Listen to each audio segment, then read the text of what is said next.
Hey everybody, we had a guest episode for you today with Conrad Sportscards. Just another sports card wonder kid. Great follow on Instagram, putting out great content, just kind of setting the world on fire here. And we had his guest episode ready to be released tonight. And then we're talking about posting it, and this huge trade happened here where Harden's coming to the Nets. So we actually got Conrad back on the phone and did a little 15-minute segment on impact of the trade, the impact on cards, what he thinks is going to happen, the other teams involved in the trade, and that kind of stuff. So we're putting that right here up front. So we'll talk about the benefits of having a daily podcast, because here this news is a couple hours old, and our episode live is going to be able to talk about that with Conrad tonight. And after that initial 15 minutes, we'll jump right into the full guest episode there for you. So you get a little bonus. We hope you enjoy it. We hope you enjoy our guest episode here, Market Movers with Conrad Sports Cards. Thanks, everybody. Shams just released the entire trade, 4-team trade: Nets, Cavs, Pacers, and Rockets. The Rockets win this deal automatically because they also got, I believe, a pick from Cleveland because they traded Jared Allen. LeVert's going to the Pacers. Oladipo's coming to Houston. Houston basically got 8 picks in this trade. 8 picks. That's insane. I would have expected 5 at maximum. Wow. You kind of give me the Shams vibe. I could see you having a future. Well, it's his tweet. I literally just wrote down all the trades that he had. This is unbelievable. I see a world where it works out, but in Brooklyn, I see a world, but How? It's confusing. How? It's very questionable. You have a rookie head coach who Kyrie just shits on, and I don't even know how you shit on Steve Nash. Like, the guy's just a true legend. And if I'm a point guard, I'd be like, I would love to play under Steve Nash. I'm an unbelievable ball handler. Now I have the best passer. This is a dream. Yep. I would have thought, like, when they first got Nash, I was worried because, yes, obviously first-time coach, but we have seen some first-time coaches succeed, and especially if you have superstars on your team, you have a higher chance of succeeding.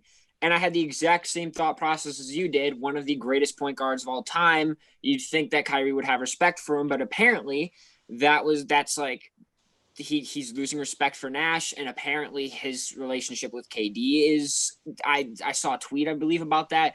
Their relationship is starting to crumble a little bit as well. So if that duo, the two of them are already having struggles, and you're adding James Harden to the mix, things could get very interesting very quickly, and you gave up pretty much your entire future to make this. When did they go out and get Westbrook to help out? When did they sign Westbrook? When did they just move the team to Oklahoma City? Yeah. So Luca Nation, real quick. We recorded this episode just a few days ago with the one great Conrad Sports Cards. And then we had to jump on here today because, I don't know if you guys heard, and Conrad will give you an update here. There's been some blockbuster deals. I can't remember trades like this going down since Chris Paul got traded to the Lakers and David Stern said, "No way, Jose." Yeah. So we just want to jump on here, kind of give you guys an insider scoop. And then from here, you're going to get the full episode with Conrad, which is just a wealth of knowledge. But give us your 30 seconds here on all the trades that have gone down and, kind of your take. All right. So first of all, I'll go over the main pieces. The Rockets are going to get Victor Oladipo. They get 3 firsts from Brooklyn, along with a Milwaukee first that they get from Cleveland. This is a 4-team deal, by the way, with the Rockets, Nets, Pacers, and Cavaliers. And then also at the same time, the Rockets get 4 pick swaps from Brooklyn. The Nets will get James Harden. The Pacers get Karis LeVert and a 2nd-round pick. And then the Cavs are going to get Jarrett Allen and Taurean Prince. So overall for each team, like I'm not going to give them a grade, but I'll give a quick summary. Rockets easily win this deal. You get a bunch of future assets to recover from the Chris Paul trade because they gave up extra picks to get rid of him, which they definitely didn't need to do. So they have now these picks that can definitely help back them up, especially because either if this duo doesn't work out or if Kyrie and KD decide to leave in free agency, their contracts are up in, I believe, 2 to 3 years. So if the Nets all of a sudden tank, these late picks that they're getting in this trade are going to be super, super valuable, right? The Nets are getting James Harden. very questionable, right? Because there's a lot of issues, of course, with Kevin Durant and Kyrie Irving. Apparently, their relationship is being strained a little bit. Steve Nash is apparently losing Kyrie's respect, so Kyrie's really causing a lot of drama, both outside of the or off of the court and on the court as well. And now you're adding James Harden to the mix. You have three very ball dominant guys, and James Harden is completely ineffective off ball, or at least has been his past couple of years. So we'll see how that trio fits on the court. I'm not completely sure about that. So they're either going to be really good or they're going to be a complete dumpster fire. And I don't know for sure which one it's going to be. It could go either way. Pacers, my team, my Pacers, they give up Victor Oladipo and get Karis LeVert. I like it. They're going with a younger guy who looks extremely good. I would like to see him have his own team. I don't think he's going to be like the superstar. I think that Sabonis is going to be taking that superstar role, even though he's not on that level yet. And Karis LeVert will be like the second option. So it's nice to go younger, get rid of Oladipo's expiring deal, especially because I think he was upset here in Indiana. And then we get a second rounder as well. But the Cavs with Jared Allen, I think that's a very underrated play. They're most likely going to be getting rid of Drummond, who's on a very large last year of his contract, right? They're going younger, good interior defense, which is something that they've struggled with, having defense overall. Nice rebounding. And then they also had Taurean Prince as well, who's a solid piece, but nothing exceptional, right? So that's everything that's happened. That's my take on everything that's happened. Hey, it's insanity. A million opinions. Where do you think we should start this off? Because this could go in a million different directions. But where do you think? Listen, I'll let you guys talk about the Nets. I'll talk about the other teams, right? I mean, the Cavs. I'm gonna watch them. They're worth the price of admission because it's like they got 10-foot tall and 2-foot tall. They have this tiny backcourt. Now they have this huge front court. I mean, while they still have Drummond. I mean, what are they going to do? Is it going to be Drummond, Jared Allen, Larry Nance, Garland, and Sexton? I mean, I mean, the little guys lobbing it up to the towers kind of deal. Like, what's going to happen there? I mean, obviously they're playing long game, and if you're Jared Allen, you're probably not thrilled because you just went from playing with some all-time greats on a team that was potentially going to the finals to now you're playing with the Cavs. Yeah. Who are rebuilding and whatnot, but this is the nature of the game, right? I mean, if Oladipo wasn't unhappy, if it wasn't happy in Indiana, can he do something in Houston? I mean, Houston now. I mean, I have no idea. I mean, he's going for a team that has. I mean, who's the star in Houston now? John Wall or Christian Wood. I mean, Wood's been really, really good, but it seems like Houston has become like the dumping ground for unhappy superstars. See John Wall, see Wood. Wood, see Oladipo, and I mean, I guess they get a draft pick, but Indiana, I mean, LeVert and Dinwiddie, they've been kind of the guys that are when you hear the same thing from both of them is those guys would be awesome if they just got a chance on another team. Well, I guess we'll see, Yeah. And I think I'm with you. I don't see LeVert becoming this world beater. He's a good player, but I don't see him even supplanting, like you said, Sabonis as the star of that team. I mean, I guess it helps Sabonis. He's kind of like it's his team now, right? I mean, if it wasn't already. But Indiana, if you look at one team that plays fundamental ball, like across the board, it's Indiana. Yep. And then now they have someone dynamic on the team. I think it's a great compliment, whether he comes off the bench. He's still going to get starter numbers, even if he comes off as that sixth man. Oh, he's definitely going to start. Well, TJ Warren's out. They're going to be replacing him with Karis LeVert, in my opinion, and keeping Aaron Holiday in there at shooting guard. Yeah, he's going to start. So the Nets, just what does it become? I mean, what do I take as a fan? It's a superstar league. Right, and LeBron wasn't winning a title, so what did he do? He went out and got the second best player in the league. Some people will say the best player in the league to come and play with him in Anthony Davis. Kevin Durant is, I think, doing the same thing. He's saying, "Hey, I'm supposed to be playing here, me and Kyrie. Until somebody finds a stockpile of sage somewhere. I mean, it's sold out all over the place. Kyrie's clearly not playing. They need some sage to burn in that stadium, in that arena. So what if let's get something we don't know, Cage? What if who knows? What if they know something we don't know? What if Kyrie's done? What if Kyrie? Nobody knows. Nobody knows anything. I don't know. I know everything. But yes, I get your point. I mean, your point being, you're right. I mean, you're 100%. I watched an ESPN episode this morning, and I watched an ESPN show this morning with Stephen A. Smith said that Kyrie should retire. And if he doesn't have respect for the game, and he's not going to play, he's not going to respect his coach and his team, just quit. And was it Tony Kornheiser or Max Kellerman or one of the other talking heads was on there saying he's not gonna go silently. He's making $30-something million.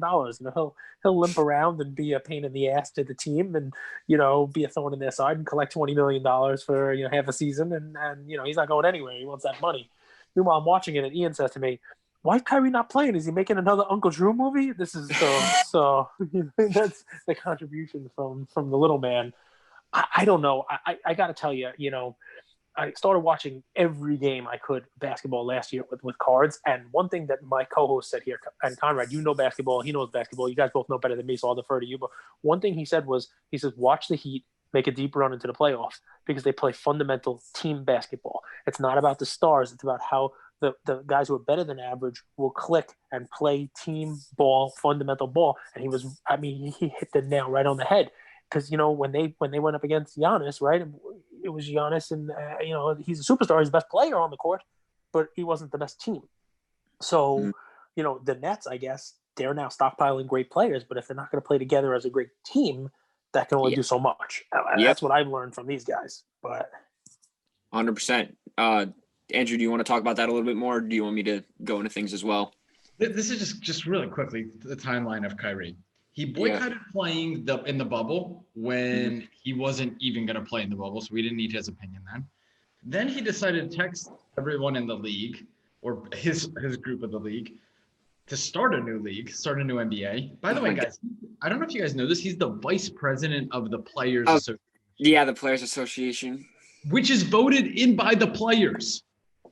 I don't know how that happens. Then he takes a shot at LeBron, saying he's never played alongside clutch players. Then he takes a shot at his Nets teammates, saying, I don't know if we have enough to win with this current roster. Then he takes a shot at Steve Nash. And then he walks around Barclays Arena with Sage. Then he decides not to play for personal reasons. And then he says him and KD aren't so close. And by the way, I wish you would have asked me about before hiring Steve Nash. As a track record, I don't know how your guys' 2020 is going out there, but that's Kyrie's 2020-21. And look what the reward was. They get James Harden for him to play with. That's true. So it's nothing like rewarding bad behavior, when the kids act up and they are disrespectful. Let's go buy some ice cream, sage flavored. Conrad, let's say Kyrie does play. James Harden goes there. What do you envision? How do you see them just from a basketball standpoint playing? Is someone coming off the bench? Are they all three starting? They're all three. They're all three starting. You can't bench one of them. All three of them are starting. You'll have their lineup would probably be not Kevin Durant, Kyrie Irving at point guard, then like James Harden, I guess Joe Harris, Kevin Durant, and then DeAndre Jordan. Right, like that would be your starting lineup. Off the bench, you've got like Timothy Luwawu-Cabarrot. You have, Spencer Dinwiddie's injured now. I believe then you'd have like Nick Claxton. I'm trying to think who else do they even have, because I know that they gave up some other pieces as well, like to the Rockets, like bench pieces. Tyler Johnson, Landry Shamet. But it shows a weakness, I think, right? And I'm not the basketball guy, but tell me where I'm wrong here. Getting rid of Jared Allen was a huge thing there, because DeAndre Jordan, he's not exactly the youngest cat in the game anymore. He was not playing starters minutes. And if that's your only big guy, when you get to play, the games you think you're going to play against Giannis or against Anthony Davis and against, the bigger guys in the league, right? I think that's a weakness. Yeah. My biggest question is, I wonder if, I don't know, because like one of the things was that the main reason that, what's his name? Kenny Atkinson supposedly got fired was because Jared Allen was beginning to start over DeAndre Jordan, and one of the original deals to get KD and Kyrie into Brooklyn was that they had to have Jordan starting, right? And so I don't think that they would have like forced Allen out of there, right? I don't think that they would have been like, you have to trade Allen in this trade, but I wonder if that had a little bit of influence in their decision to get rid of him rather than maybe getting rid of a couple of other bench pieces, because they don't really have a ton of big man depth, which is scary to me. But so I have an idea, right? So from GM perspective, Marvin Williams, he retired, right? Could you see them signing somebody like him? That's the guy that Giannis had them sign from the Hornets last year. Said that he played great defense against them, and they made him sign him. If you can't beat him, join him. I can see the Nets doing something like that, maybe just to add some depth, because they have no big men left, I don't think. Yeah. I mean, they is there any? I don't know who else is like left in free agency. So I don't know if they can even go out and sign anyone. Actually, I don't even know how much cap space they have left because they just added Harden, and they didn't get rid of a ton of money in LeVert, Jared Allen, and then a couple of other younger guys like on small deals. So I have no idea. But Andrew, to answer your question about how do I see like them fitting or working as a roster, James Harden has to go back to his early Houston / Oklahoma City days where he worked more off ball, because right now he is either completely ineffective or he's just choosing not to work off ball. He just doesn't, like, he wants the ball in his hands constantly, right? So that's something that he would have to fix. Here's the ultimate thing, right? And this has happened before. This happened when Kevin Durant went to the Warriors. This happened when the Big Three teamed up in Miami. Right? This is what happens when you have three big names, 3 stars on the same team. Someone automatically loses out. Someone is worse than they usually are because two of the 3 superstars will continue to play as they usually play, but only so many shots can be taken during a basketball game. Only so many possessions can go your way. It's just going to end up that one of them is going to have to take a back seat. And if that happens to be Kyrie Irving, or if that happens to be James Harden, and he's upset, the main reason he wanted to come here was to be a core piece, or like one of the biggest pieces of a championship team, like he wants to be one of the top 2 dogs, that's a whole other drama situation that can go down. I don't know what's going to happen there, right? So do we agree? There's a lot of questions about their future and even just kind of currently how they're going to fit on the court. Do you agree that KD is the best of those 3? Yeah, easily. To me, he's top 2 in the league, or at least would be. I mean, it's a small sample size, but like top 2, top 3 in the league, 4 at worst in the league. I have Harden at like 7 or 8, and then Kyrie I have just outside the top 10. Question for you 2 guys, and maybe Cage, you want to start here. Who do you think initiated this trade? Not necessarily James Harden being unhappy and asking for it. Which GM was the one that called the other? Because, and I'll ask that, I could contextualize it. The Nets gave up a ton. Yeah. The Nets gave up a ton knowing that James Harden wasn't happy. And that's usually the reverse. It usually doesn't happen like that because the Nets had all the leverage. Yet they gave away a ton of their picks and a really, really, really good prospect in Jared Allen. You know, actually, Cage, if you do want to start here, you can. But I just thought of something, and I'd refer back to what you said before, Andrew. But Cage, if you do want to start us off here, you can. Oh, go for it, man. You're the star of the show. Something I just thought about, and like something that you were talking about. If Kyrie is unhappy, maybe there is a chance that there's still another deal that's about to go down that we don't know about. And I would not be surprised, right? And because another thing that you didn't even mention was, while yes, they gave up a lot knowing James Harden wasn't happy. Yep. We also know that the Rockets said in return from a Philadelphia trade, which was their only other real competitor, they wanted Simmons and Maxey and I believe some other stuff. And I believe, what's his name? Daryl Morey has already said that they're not trading Simmons, especially after their start this year. So the Nets didn't have any major James Harden competition. better than Daryl Morey. Who knows James Harden better than him? I don't think anyone does, right? So maybe there's another trade going down for Kyrie or something that we don't know about, and the Nets initiated that deal because they're like something came up, and then they're like, we can get James Harden in return as well. But one thing that I would think is, why, if you're planning on getting rid of Kyrie, why don't you trade him in the original deal for Harden? I really don't know. There's just a ton of questions. So I think my take on it is the Nets probably did initiate it, especially after last night, with Harden coming out and taking a shot at his team and saying that they're just not good enough. And, he's a cancer in the clubhouse. But they kind of both have cancer in the clubhouse. And the Nets, I think, were smart for doing it with Kyrie being the way he is, because I think, as a business, which is what they are, remember, they have to operate under the assumption that there's no Kyrie. Because right now they don't have Kyrie playing. They've gone 4 games of a 72-game season with no Kyrie and no indication that in the next game he's going to be playing. Yep. So we're talking about an unholy triumvirate here, where it's the 3-headed monster playing. But in truth, the Nets have to proceed as if it's just Harden and Durant. Yep. And if Kyrie does, manage to find, I'm going to make the Sage joke again, enough Sage to come back and actually play in Brooklyn, then they'll figure out a way for the 3 of them to play. But right now, if I'm the Nets, I make the trade that makes my team better, assuming I don't have Kyrie. And if that means trading him. If it means he's just not showing up, he's not showing up. Who the hell knows? But when they're able to lose the pieces they lost and get a player of Harden's caliber, from a fantasy owner perspective, you do it. From a fit on the court, I don't know. But obviously Durant clearly said he could play with him. He's already Yeah. played with him before. Yeah. So, but my biggest issue is Harden has changed the way he plays since his Oklahoma City. I thought Conrad was going to say changed the way he eats. I mean, that's kind of true too. I'm not gonna lie. Yeah, that's not false either. So I'll call it right here. Kyrie's not playing another game for the Brooklyn Nets. I wouldn't be surprised, especially because if he's out right now, I'm expecting he's going to get fined. I wouldn't be surprised if the Nets got a fine as well, but he automatically has to go on a quarantine for probably 2 weeks, right?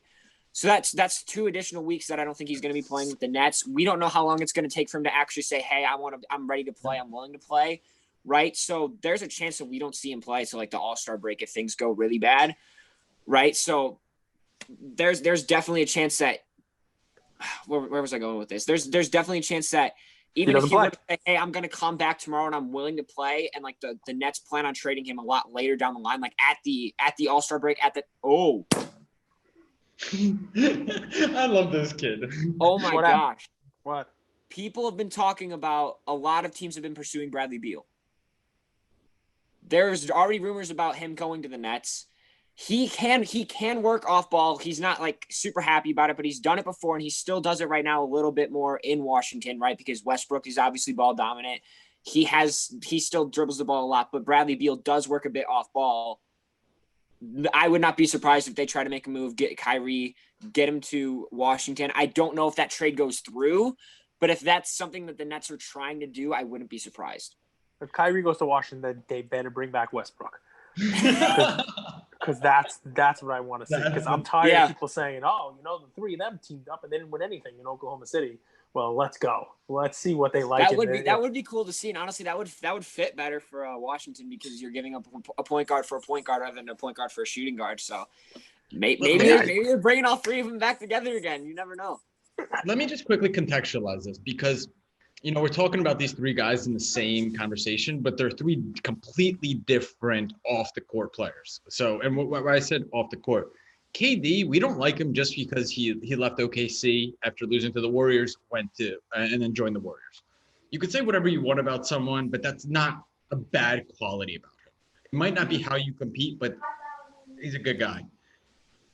James Harden is someone who's won. He's won with the Rockets, frankly, and he hasn't had the most amazing team there, and he's got them to the Western Conference. He's been fit. He's been playing really, really well. He's had no issues off the court. He goes to strip clubs. Okay, we all have our vices. Now you have Kyrie. Have you ever been to the same strip club as Harden at the same time? I know you. No, I don't like strip clubs. I think it's kind of derogatory towards the female race. Calling them strip clubs they're gentlemen's clubs. Come on, they're not strippers. They're exotic dancers. You want to talk about derogatory? You're the problem. You're the problem. Gentlemen's clubs when Sinatra and Elvis went, not when these guys go. But Kyrie has been a menace and a problem every single place he's gone. He's been a problem with every single team to the point where his teammate, the GM, the coach, literally can't stand him. Can I have a hot take? Sure. This is going to make me hate Durant even more. This trade. Because my big knock on Durant was that he couldn't win the big game, so he went and joined up. My knock on LeBron has been that all along. I'm a Jordan guy. Obviously, I'm older, so, I'm a Jordan GOAT arguer. I love the fact that he was in Chicago and went through some real lean times and built up a team that won there. And, you can say that, obviously he had Pippen, who was the second best player in the league right there, but that was drafted. That was his team. They didn't go out and put a super team together. Sure, did they add some pieces? Did they go out and get Dennis Rodman, for the second run? 100%. But, LeBron didn't win a title until he went and joined D-Wade's team. Yep. Right? He joined someone else's team and put together a triplet team there. I'll give him credit for his Cavs one, although, Kyrie the lunatic hit the game-winning shot. And then in L.A. Even a blind squirrel finds a nut. He didn't go in and win in L.A. He was horrible in L.A. a year and a half ago, 2 years ago, in the first season there. That team was shit. They didn't win the play. We've talked about this. He had a groin injury. They were above 500 when he had the groin injury. Yeah, okay. So they didn't even make the playoffs. It's not debatable. That's an objective thing. They didn't even make the playoffs. Done. So he could be great. You can talk about LeBron's groin all day. He didn't win a championship until he brought in AD. right? And that's that. So I do the same thing with Durant. I mean, Durant was good. He's a great player. He's an all-time scorer. He's an all-time great. You name it. But as far as titles, I give him nothing for the title that he won in Golden State. They would have won it without him. They did win it without him the year before. You know, I mean, like they are a title team with or without him. So he doesn't do shit for me. He's not a champion. I mean, you want to give him credit for that? Fine. I was excited to see what he did in Brooklyn. I mean, Gary V couldn't he can't be happy about this, I don't think. Gary V holding up these Kevin Durant, he's going to score 50, he's going to go out there. I mean, and look at his stats. His stats are great. Stats are going to go down. Yeah. He's going to score less points now. And if he happens to pull a rabbit out of the hat and win here, you know what my narrative is going to be the day after? It's a good thing they went out and got Harden. Good thing he was able to super team up again, because he wouldn't have brought one home without it. So to me, this is a knock on KD. It's not a good thing for him. But he's not the GM. But well, guys, yes, he's not the GM. Luka Nation. So listen to what Conrad just told us about DeAndre Jordan. You have an NBA team. DeAndre Jordan. Exactly. It's a players' league. It's a players' league. Yeah, they're gonna who comes and who goes. What's your question? That's part of the reason Paul George ended up in LA. Yeah. Ian's question was, can I still wear my Harden Houston jersey? No, it wasn't. So Luka Nation, we recorded this episode with Conrad a few days ago, but we wanted to bring you this special segment because you know how we are. We want it off the cuff. We want it authentic. We want it legit. Last question for you two, and we're going to drop off, okay? Do the Nets have a better record with the three of them, Kyrie, Harden, and Durant playing together, or do they have a better record with just Durant and Harden? Three of them. Easy. Three of them. Cage. Yeah, because it's regular season, not playoffs. I don't know whether or not the three of them ever step on the court together. I don't think so either. That's true too. Yeah. But yes, I think if they do, I think the Harden. Look, you know what it is? You got malcontents, and you got everybody who's got a bad rep here. You got Durant getting a bad rep. Look what I'm shitting on him, and he didn't do anything wrong except go play basketball. I mean, yeah, he joins up, and yeah, he probably should have played in the bubble last year, but I'm not his Achilles. But he's playing back to backs. His Achilles looks all right. So, but in any event, you know, you got him. You got Kyrie who's getting slammed. Everything he brings it on himself, but he's getting slammed. Wouldn't you think somebody like that would love nothing more than to thumb everyone in the eye and say, "Look, you can say what you want about my sage burning, but look, we just won a title." Harden too. Harden's got a malcontent reputation. He can't win, and not only can he not win, he doesn't play defense. He's not a scorer. He doesn't play well with others. You name it. Wouldn't it be the greatest thing for this ragtag bunch of hobby villains and sport villains to go and win a chip? You think LeBron's happy about this? If these three actually go and play together? You think that Hollywood movie sounds good, but I think there's no way the Nets GM does this move if he thinks Kyrie's playing another game in Brooklyn. I just don't see it. You don't think if you're the GM sitting there, you don't think there's a chance that these three now all show up, play together, and they're better with those three? I think that's what Conrad's saying. These three great players. I think that the GM would make this move. Honestly, I think it's a risk, but I think it's something that they would do. I wouldn't be surprised. I'm not inside the front office. I don't know. I wouldn't be surprised though. Like because when you think about it, this is my biggest issue. But I think that a lot of people in the NBA or people that talk about the NBA, they think this is a great thing. People look at three big names and automatically think if we put these three together, it's going to work. No, what I think is you need two big names and a specialist. KD, Steph, Clay, or Steph, Clay, and then Draymond, or Rodman as a specialist with Pippen and Jordan as your number one and number two, right? Guys like that fit well together, but then you still have your two stars or superstars that work like that are the number one and number two option. I think that is like the recipe to winning a championship, but most people view it as you get three big names together, you're winning a championship. And so I think that might have been the mindset with this move. I really don't know. My mind is spinning because there's so many possibilities. We brought you guys this live. This is going to be released tonight. We recorded this maybe 2 hours ago. We're going to bring Conrad back on when NBA playoffs start up. Hopefully the Nets are last place in the East. That would bring me such joy. But I think really the other teams, all three teams not named Nets won in this deal more than anyone else. But we'll see. That's why before we let him go, right? I know Conrad this is real quick. Pacers, no. Pacers, they didn't have to make this move whatsoever, except they got rid of an expiring deal in Oladipo and brought in LeVert. I honestly think that they're going to be worse with LeVert potentially than Oladipo because Oladipo was playing out of his mind, at least as of right now. You can go right and he's now. healthy, right? I mean, we'll see. Yeah. No, so what I was going to say is I know Conrad is, he's the sports card guy, with TikTok and the whole deal. Can we do a quick, the three of us, whose card does this impact and in a positive or a negative?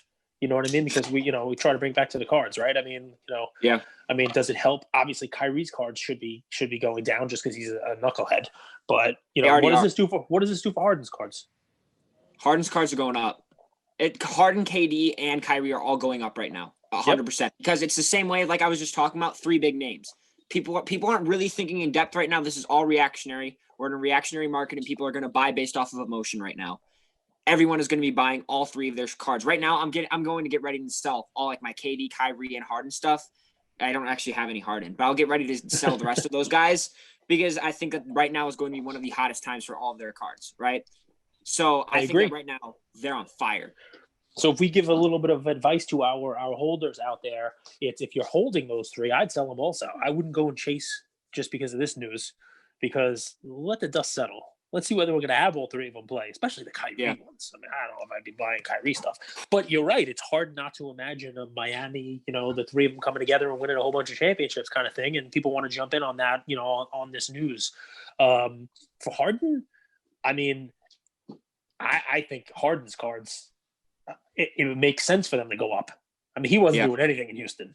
Yeah. At least he's got a shot now. He was trying. Yep. But on the flip side, his numbers might go down. So, well, if you look at his number, he hasn't scored more than 21 in his past 5 games. Yep. So his numbers are actually kind of going up from this season. They'll just be down from what they're normally. I think he was trying to make it easier to force trade. For sure. Of course. Like, there's no way. If he'd actually tried, honestly, if he went out there and he played his hardest, I think he might have honestly stayed in Houston because I think, honestly, this is my legitimate thought. If he stayed in Houston, maybe he gave up a few, less shots a game, only averaged, 29 points a game, did a lot of playmaking. With Christian Wood, John Wall, Boogie, who else do they have on this team that's playing? Eric Gordon, all these other guys. I think legitimately that team would be top 3 in the West and make a deep run in the playoffs. Honestly, because John Wall is returning to an elite form. It's unbelievable. Andrew, anything on the cards? Anything on the cards? A little deep take. My Kyrie hoop shoes. These are for sale. Authentic Kyries. Christian Wood. John Wall, they are the hidden benefactors of this, and Wall was already looking good. Yep, I like it. Now there's 36 points, 30 points a game that is going to be spread out among those guys. Look for Wood stuff. That's a little under the radar play.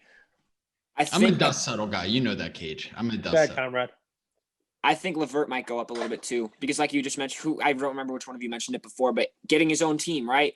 A lot of people don't view Sabonis as a star. Some people are really high on LeVert, and his stuff's going to go up, I think, for sure, because they're he's getting his own team in Indiana. In reality, I don't think so, but I think his stuff's going to go up because people are hopeful. And then Jared Allen, I think in the long run, his stuff's going to go up for this because the Cavs are getting younger. And in my opinion, I'm expecting them to move Kevin Love now at some point.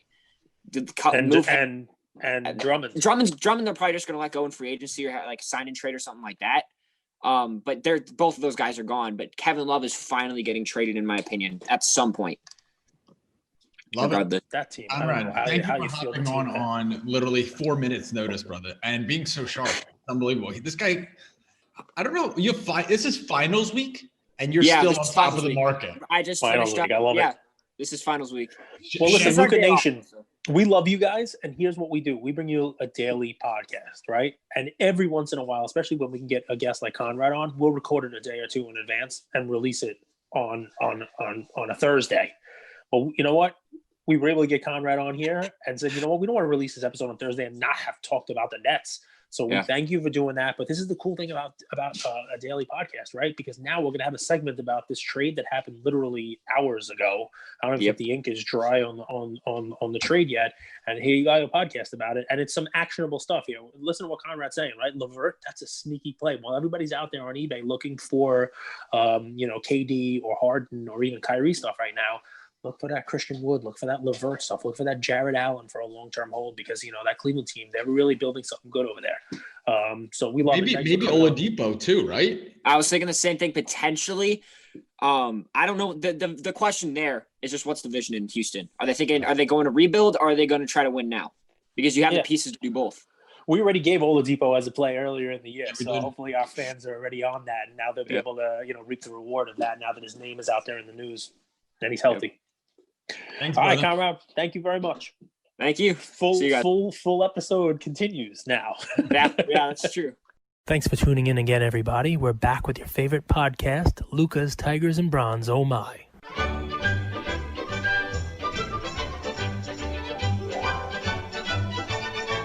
I gotta give you a shout out because, Brother, how did you start? How did all this start? Like when and why? Start just involvement in cards in general, or start posting content, because like those are two whole separate areas of my life. Honestly, I was curious because I've watched your content, and I don't watch a lot of content. That was your question, right? You're like, who's your favorite podcast out there? And I really try to keep away from it, not because I don't respect other creators. I actually think they're a lot smarter than me. I want to be as pure as possible with my delivery. You have a knack for being on camera. I love your TikToks when you kind of play both roles. Yeah. Kind of yourself. I'm like, dude, this kid, he could be an actor. He could be an actor. He's like, he would be the guy that goes to Hollywood right after he graduates high school. So Here's the question though: do I have the looks for it? Do I look good enough? well, tell me, do the girls think so in high school? They know best. I mean, I am quite the ladies' man. No, I'm just messing around. I don't honestly. I'm gonna have to disconnect, guys, because I'm like Buddy Hackett over here with these two gorgeous men in the frames of the Zoom here, and I'm gonna have to leave. I'm gonna have to. Want to give a shout out to any of your lady friends? They're listening. Sorry about that. I didn't hear that. Sorry. What did you say? You want to give a shout out to any of your lady friends in high school? I mean, How could he possibly? Actually, it would take the whole hour. I am in the show choir, and there's quite a few. There's quite a few women in there. I'm not gonna lie. There's like just 20 of them, and I'm just saying. 15 of them, got a whole list, man, right in order. But no, it's fine. It would take too long. He would leave one out. It was a very long list. Exactly. There's too many of them. So what do they say? So first, when did you start creating content for YouTube and TikTok? And with sports cards being on the come up, but not necessarily in culture, what do high school kids and what do your high school friends, and you can include some of these girlfriends in there, say about you as like an internet sensation? And we'll get into the whole boardroom and Kevin Durant thing because that's huge. Yeah. Man. Congratulations. Thank you. I appreciate How did it all start for you?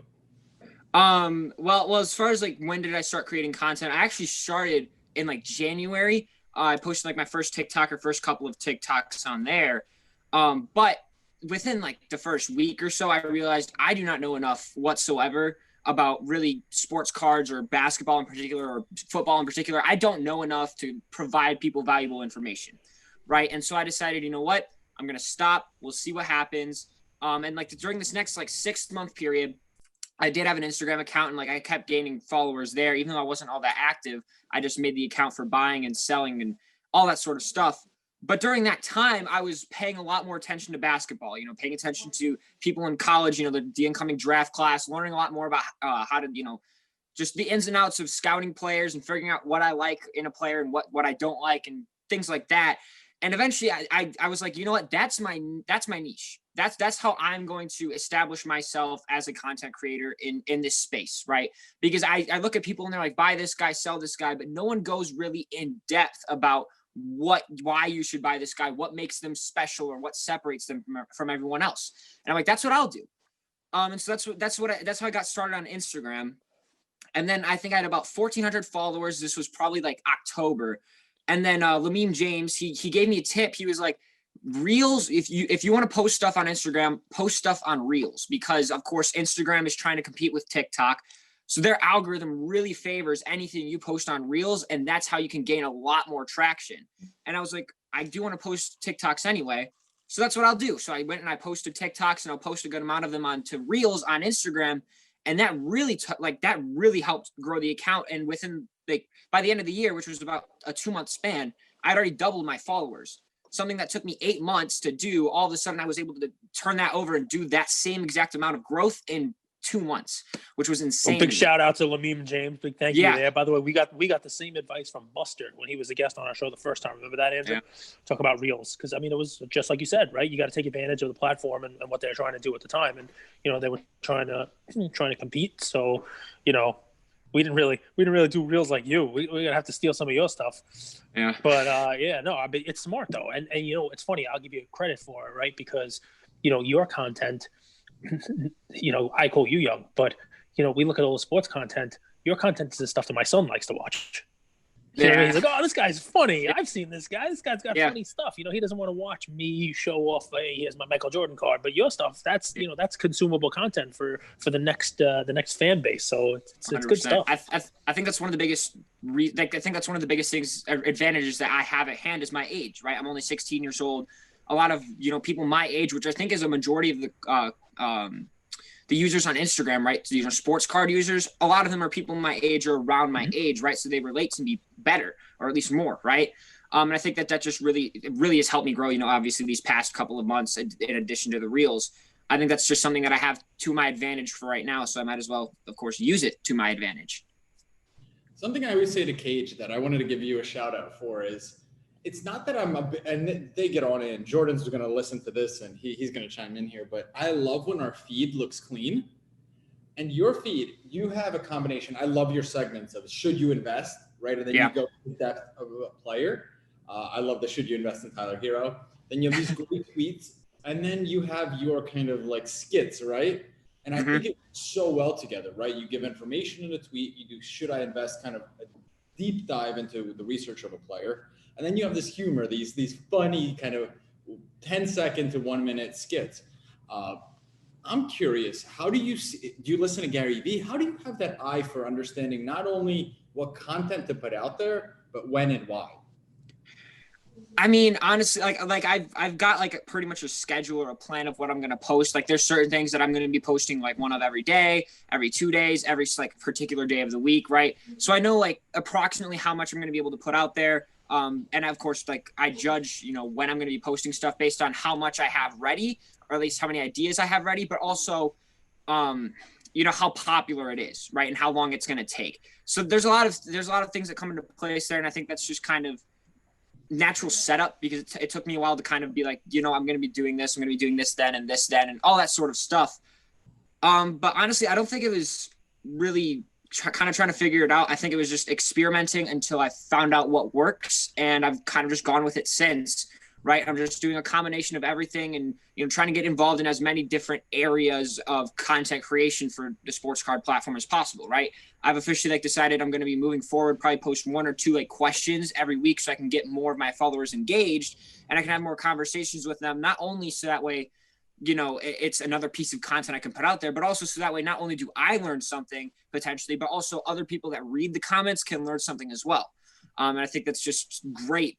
A great part of content creation as well, because you can get other people involved and learn and have fun and all the above, right? So I want to open it up with something, because I told people you're coming on today. Okay. And I wanted them to leave a question, but they left a statement. And this is going to be for you too, Cage. And I think this is going to be a great place to open it up from. Someone wrote, and I'm not going to call them out. He says, "Going to love what you have to say about LaMelo today.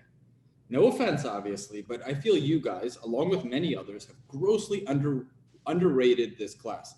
LaMelo, Edwards, Wiseman, Halliburton are the real deal, and there's other gems in the rough too. With LaMelo's triple-double, Edwards' personality is almost as funny as you, Conrad. What do you think? I love him. He's funny, right? What do you think of this year's class? How do you, if he did a should you invest segment under this year's class, how would you think about it?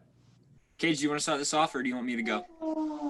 Go for it, man. You're the guest. I right. definitely have plenty of answers, but I got to try to be polite. Yeah. So the thing is, coming into this class, it wasn't as much as we didn't think this class was strong. I think that's how people phrased it, but that's not really how we meant it, right? Because when you looked at this class was very deep. There's a lot of great players deep into the draft that are going to make excellent starting caliber guys, above average starting caliber guys. We were worried about the top part of the draft, right? Your Zion's, the guys that Zion is like a superstar, of course, if he doesn't get hurt. We have like Luka, we have Trey, we have all these guys that look extremely good at a very young age, all NBA, potential Hall of Fame talents if all goes well, right? We were worried about this class for a lot of reasons. Wiseman had been suspended. We hadn't really seen much from him. And just in general, of course, the seasons were actually shortened, right? So we weren't completely sure what to think about that. There was a lot of questions with LaMelo towards the end. He was starting to fall on the mock drafts due to interviews going poorly, and he doesn't have much of a jumper, and he was injured when he was in Australia. He was also in Australia, so does that mean that he's above or below average compared to the other top talents of this class? I think that there were just a lot of questions, and I made some bold predictions, to start off the year before we actually began, and some of them were right, some of them were wrong. I do think now, though, that there are actually a good amount of stars in this class. I don't think that there's a lot of stars deep into this draft class. I do think that there's most like the top 10 picks. There's stars in there, but deeper into the draft, I don't think there's going to be a ton of major steals like some people may think. I love the answer. Listen, I don't think it makes a difference. The way the NBA is being played now, I think every draft class is going to have somebody who has a triple-double, 3 or 4 guys who come out and do something good, because there are teams that are so bad that there are going to be 5 or 7 or 8 kids that come in every year that get a starting rotation spot on a team that was bad and is looking for someone to score, which is why they were able to draft somebody that bad, right? So, yeah, LaMelo had a triple-double the other night, right? He scored 20-something points and a 10-10. I mean, yes, he had a triple-double, right? 30-point triple-double, I think, actually. But, he was one of 5 people on that team who scored 20 points in that game for the Hornets. I mean, they played against the Hawks. It's like one of the worst defensive teams in the league. And, this is the Hornets are a team still finding themselves. I don't know what's the story. And I think Devontae Graham had like 17 or 18 also. It's like a 6 guy. So the point there, of course, is that every draft class is going to have people who come out and have triple doubles, 20-point scorers, you name it. So I think the real question is just what Conrad said, top heavy. Is there that one guy who you're going to put on the box of flawless, who you're going to put on the box of prism, who's going to carry this forward? I didn't see LaMelo being that guy, but obviously he is, right? He obviously, he's got a name, he's got a game, and people like him. People will get behind him. I definitely underestimated him a little bit, and as a Hornets fan, it was mostly because I didn't see a spot for him. But he's playing his way into more minutes, and there are other guys, who you named. But you're right, the marquee guy. I don't think there's anybody in this draft class who's going to go out there and put up 30-point triple doubles basically every night like Luka, or score 30-something points every night like Trey, right? I don't think there's somebody out there who's going to be as dominant a force, high flyer as Ja Morant. I don't think you're going to have anybody who's going to be out there who's going to be the highlight reel dunks all game long when he's healthy like Zion. That's, I think, the difference between this class. Anthony Edwards is a great player. He's going to be good for the sport. He's funny. Wiseman looks good, but he looks like a project, right? He looks like him and Patrick Williams, real quick. I don't want to interrupt Patrick you Williams, too bad. yeah. Him and Patrick Williams, both of them are projects, but if they get like their proper work, both of them are very good players, in my opinion. Yep. Yeah, very good. And one thing I actually do want to mention is LaMelo had a triple-double, youngest player to have a triple-double. The second youngest player that had it before him was Lonzo, his brother. We've seen where Lonzo is now. He's not quite the superstar that we were expecting. And so I'm not saying that LaMelo's going to end up like him, but I am saying that just because he was the youngest guy to have a triple-double doesn't mean he's going to be a superstar or anything like that.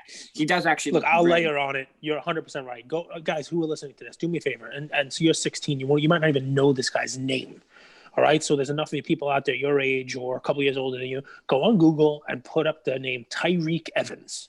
Just Tyreke Evans. Rookie this year, and right? Then never was on that same level again from the Kings. His rookie year, people said this is the next LeBron. Okay, people saw the stats for his whole rookie year. People were like, this guy's gonna be LeBron. And tell me who's buying Tyreke Evans cards now? Now isn't he out of the league now? Like, didn't he get banned or something like that? Oh my gosh! Oh man. Same thing with Lick, too.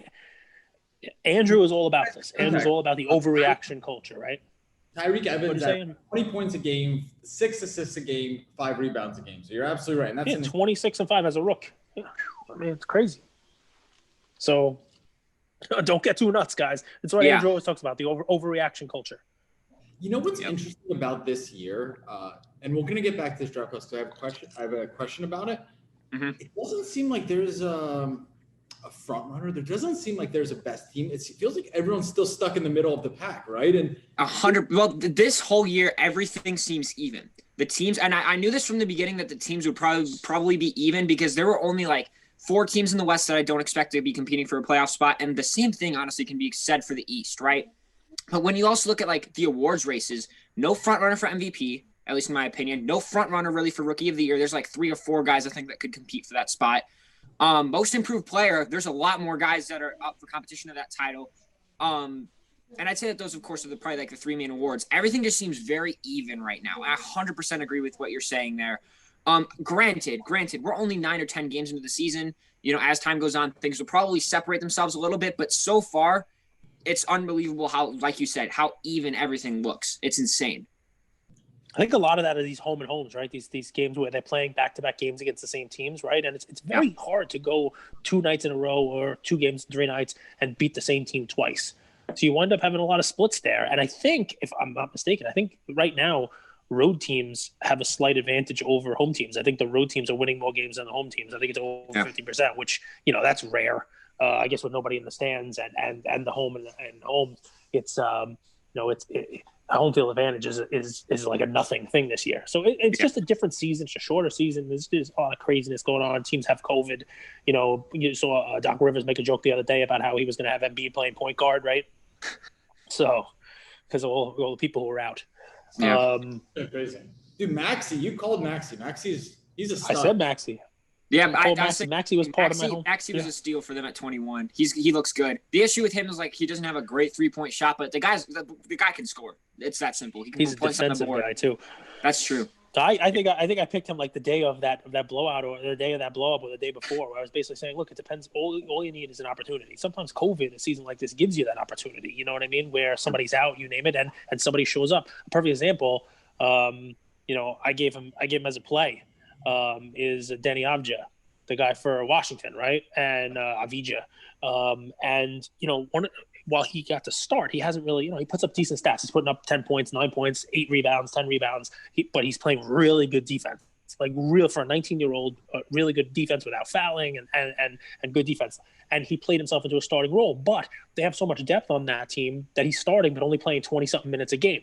But last night, he was out there for 30-something minutes because of the COVID, because the team was shorthanded, and he scored 20 points and had 5 rebounds and 5 assists and filled up as a stat sheet as a 19-year-old. So, that's somebody, COVID is giving opportunities for some of these guys to show people what they can do, and, when they get a full chance, maybe next year or maybe later in the season. So interesting stuff.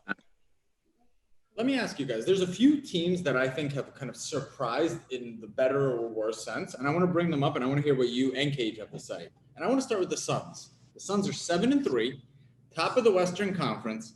They did lose to the Pistons, but that was a tough game. I think they looked like they were a little bit tired. Sam, Conrad, what do you think? Do you think that team is a pretender? Is it a contender? They're a contender, 100%. I made a prediction that the Blazers would be the contender, the Nuggets, like last year's Nuggets, the Nuggets of this year. My biggest concern for them was defense, right? Because they don't have a lot of defense on that team. Not the Blazers, but the Suns, they have it all. They have leadership in Chris Paul. They have a guy that can score in droves in Devin Booker, even though he hasn't even had to take on that role. And they've still been performing at an unreal level, right? They have a great defensive and actually pretty good offensive big man in DeAndre Ayton. And him and Chris Paul still haven't even worked out their pick and roll offense. And once that gets put together, that's a whole other dynamic being thrown onto this team. They have excellent wing defense in Mikal Bridges and Cam Johnson. And then they also have great floor spacing with both of those guys and Dario Saric. They have a couple of other guys off the bench. I believe they have Ty Jerome, who do they have? They have some Javon Carter, who's a nice 3-and-D kind of point guard for them. They have it all. I don't see. I think that they're going to be excellent. I don't think that they're going to be winning the championship or anything like that. But the future is a lot brighter in Phoenix, and they have it all to make a deep playoff run, in my opinion, this year. Listen, it's easy. Chris Paul's on the team, so they're going to be very, very good, but fall short of the finals, right? Fall short of of winning the whole thing. Exactly. I will tell you also. It's a great question to lead me into this. I might have given Chris Paul as a play once during our 200 episode run here in less than 6 months, but I'm gonna start. I'll tell you guys, I'm gonna start buying some of his stuff because he's just underappreciated player. And you make a great point, Sam, right? Because as good as they're playing now, wait till Chris Paul has had a chance to get his timing down with somebody like Ayton. Wait till they can actually run that pick and roll, and he's able to actually And you're right. So it's one of those things that you don't realize, right? Playing a season with somebody like Chris Paul, it's going to make the point guard after him even better. It's going to make Booker a better player. It's going to make Ayton. It's going to make the team better. It's going to teach them how to run plays, how to play as a team. So even if he's not there next year, that team will be better for it. And it's a team, you know, I would be looking, because of the impact that I think that Chris Paul is going to have, I'd be looking at Booker cards now. I'd be looking at Ayton cards now, because I think they're going to be a playoff team for as long as those guys are there. And I think you might get a championship out of them. Yeah, for sure. I wouldn't be surprised. I mean, I believe Chris Paul is still under contract for another 1 to 2 years or something like that. Yeah, but who knows? I don't think it's impossible for this team to still make a championship run with him if he doesn't like decline all that much. He's apparently gone vegan at least last year. He didn't suffer any injuries when he did, you know, and he's been like a relatively injury prone point guard throughout his time in the NBA. So, you know, maybe there's a chance that his decline isn't quite as drastic or quite as soon as we think it is, and they have a chance to, you know, maybe make one championship run with him and make a couple runs without him. You never know. We love it. 2021, we're going vegan with Cage, so we actually think 2021 is going to be the best year. No. That was a typo. My phone changed out. I said I wasn't gonna eat vegan. I was gonna eat bacon. Oh, it was only bacon. Have you ever seen autocorrect on my phone? Damn You Autocorrect, I think it's like FU Autocorrect is one of the best sites online. I don't have a laugh. I'm only eating bacon in 2021, not only eating vegan. Wow, that was. I'll do that with you, Cage. I'll do that with you if you want. Yeah, yes. For sure. Yes. 2 things. What I loved about Devin Booker, and this is subtle, but I think it's huge, is a player who's a shooter that's able to give up shots. Like if you look at how many shots Devin Booker takes a night, he doesn't force shots. He doesn't force shots. And being willing to give up shots this year for a long-term benefit, to learn under Chris Paul, to win, is a huge thing. We take it for granted, but there's guys like Paul George who would never do that. Listen, it's a good point. And I have a question for you guys, right? So, and Andrew, you know basketball better than I ever will. So it's a question for you guys. So coming into the season with a lot of people moving and a lot of people joining teams like Chris Paul going on to the Suns and bringing a point guard like that, and or there's talk of LaMelo Ball coming to the Hornets. We'll get back on LaMelo as a point guard and distributor, and people going to be playing off the ball more. You know, is kind of, you know, what you heard. I heard that's going to be really good for Devontae Graham because he's going to be open. He's going to be off the ball. They're going to pass on the ball. You're going to have, you know, more open looks. It's going to be good for Booker because he's going to be playing off the ball. You have Chris Paul finding him, you know, with open shots, and people are going to have to respect Chris Paul. But Paul's numbers are Booker's numbers are actually down. Yep. And we know Graham's numbers are down. I mean, it's a small sample for the season, yeah. But I mean, do you think there's anything to that? Is that because these good point guards come in and make the whole team better and take individual stats down? And then the B part of that question is, you know, do people just look at somebody like Booker and say, shit, you know, he's averaging 4 points less than he was last year. I'm going to sell his cards, kind of like Trey. Trey's team might be better. You know, the guys around him might be getting better, but his individual numbers don't look as good. What do you guys think about that? Yeah, please. Answer quickly. I'm going to popcorn to Sam real quick after that. There's 3 types of players. There's players that can play on the ball, there's players that can play off the ball, and there's players that can play on and off the ball. Players that can play on and off the ball is insane. That's so rare. That's why Curry's so special, right? Trae Young, as good as he is, he needs the ball in his hands a lot of times. James Harden needs the ball in his hands. That's how he gets a shot. Clay does not need the ball in his hands. Clay actually doesn't want the ball in his hands. But Steph, he could run the offense. He could get shots up off the dribble, but he could also run sets where he doesn't put the ball on the ground and he just catches and shoots. And that's a big deal. And learning all 3 of those or 2 of those skills is really important for the success in the league. That's my take on it. Forget about the stats. Just watch how they perform offensively. Yeah. I think that this is honestly more or less a case of him just being willing to give up the ball because both Mikal Bridges and Cam Johnson have taken steps forward. DeAndre Ayton is taking, I believe, more shots this season. And then also you're replacing Ricky Rubio with Chris Paul. Chris Paul is a more ball-dominant point guard than Rubio is. Rubio gets his assists. He's not a fantastic scorer. And I mean, Chris Paul isn't exactly like taking a lot more shots than he is, but he has the ball in his hands more than Rubio does, in my opinion. And I think that it's the fact that other guys are kind of there taking their steps forward and coming into their own. And Devin Booker's kind of just being like, you know what, I'll step back. If you need someone to score 30 points in the game and you need someone to pull you through to the end, that'll be my job. But if we're clicking on all cylinders and I don't need to be taking all the shots every single game, I'm not going to. And I think that's also kind of a sign of his maturity as time goes on, whether that's just Chris Paul's doing or whether that's as he's just getting older and gaining more experience in the NBA. I believe that's one of the other factors, you know, for his statistics dipping a little bit this season. Love it. Let's Andrew, keep did you moving. say you were gonna popcorn? You were gonna popcorn it to Conrad's? Is that what you No, said? You gonna I'm glad popcorn you it? picked up on that. I'm glad No. you picked up on that. I like it, but I have like PTSD because of this. The other day it was a semi nice here in the Northeast. Not Mexico, nice, bastard, but nice enough, right? And my son takes me outside and he says we're gonna play ball. Because he doesn't have a typical recess. Our kids are all bubble wrapped these days. So he's like, we're gonna play ball. I'll teach you a game. I'm like, all right, well, what's the game? So I'm on the front lawn and he puts a ball, like a dodgeball, down in the middle of the lawn, and he says, okay, this is the game. He says, popcorn, and he yells popcorn and runs towards the ball like you would to start a dodgeball game off, right? Everybody runs to the ball. But of course, he yells it, so he's 4 steps before I even start. So he runs to the ball and grabs it and hits me in the head with it. And I'm like, what the hell is this? He goes, that's popcorn. I'm like, okay, what? So he said, I put the ball in the middle, you run to it, and you have to hit the person with the ball. So the next time he runs, popcorn, he yells, and he throws it right at my chest really hard, but I catch it. He goes, you're still out. This isn't dodgeball, it's popcorn. You can't let the ball touch you. I'm like, I think you're making the rules up as you go. I'm telling you, man, I have like PTSD here. You say popcorn, and I'm just getting smashed with balls by my son. Yeah, gotta look up, gotta look around, make sure there's no one throwing a ball at you. So this is a game they play in school now?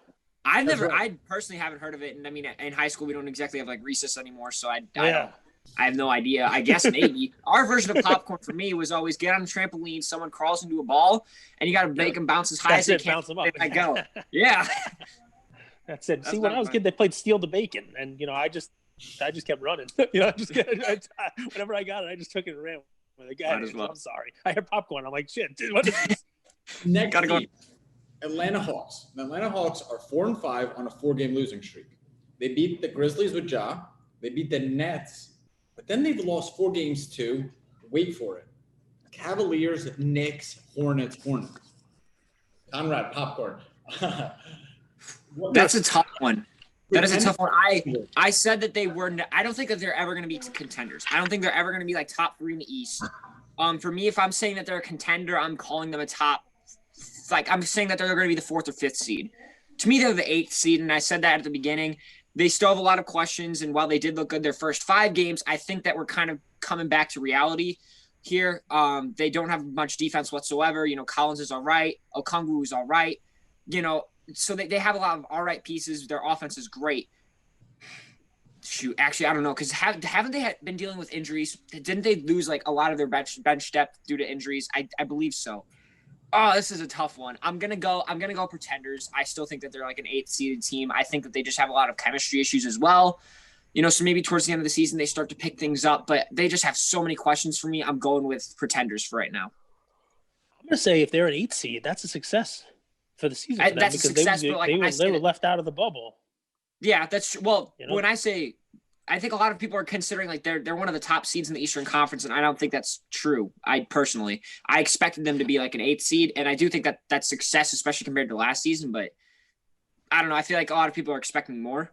Maybe I could be wrong. Maybe. I mean, they were one of my my overrated teams going into this. So yeah, you're probably right. A lot of people were. When I did my NBA preview, I was like, it's still going to win 20-something games. This isn't a team that's going to go out there and I don't even think be a 500 team. I think if they're 500 and they make the playoffs at all, that's a win for them. It's sort of like small baby steps for someone like Trey. Because remember, they were bad. They weren't even like on they were worse than the Hornets last year. The Hornets were like the last team left out of the East to get in there, and the Hornets were bad. So it doesn't really surprise me. Also, come on, just in a topsy-turvy season like this, it also doesn't surprise me they start off 4-1 and then go 0-4. They'll probably win the next 4 games, or it's just the way that this season has gone, right? Didn't the Lakers lose a couple games in a row there for a while? And then they almost lost the other night to the Bulls. The Bulls should have beat them if LaVine, hit that last second shot, but Raptors. Yeah. Raptors are 2-6.